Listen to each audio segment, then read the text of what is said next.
other breaking news this noon. This from the University of Connecticut. UConn has evacuated some buildings on the store's campus following a bomb threat, and that threat is centered around the admissions building. News 8's Josh Scheinblum joins us live from the campus this midday with the latest on that. Josh.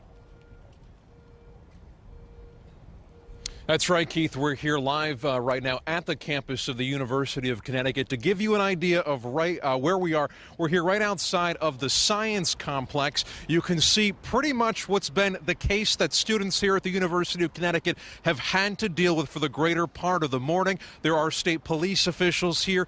There are members of the UConn Public Safety Department.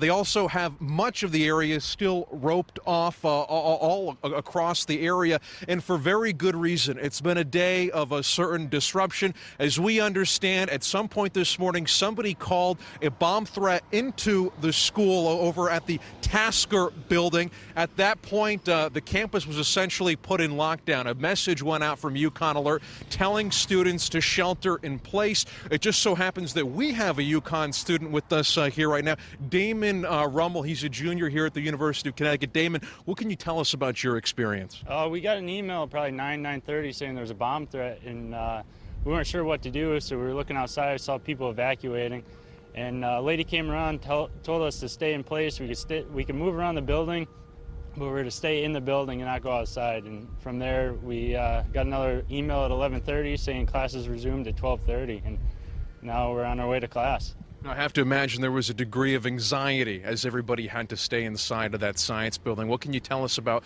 the feeling inside your classroom as that email goes around and students begin to see it? Yeah, the worst feeling is not knowing what to do or what the immediate threat is, and everyone wasn't too sure on what to do, so we stayed close to our phones and just relied on the email system to be updated.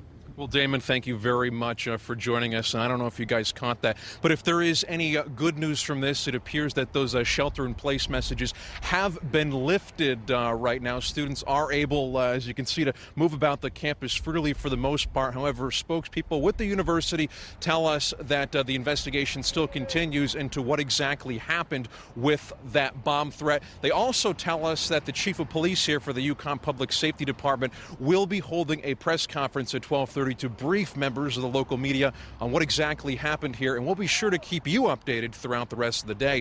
For now, we're live in stores at the campus of the University of Connecticut. Josh Scheinblum, News 8.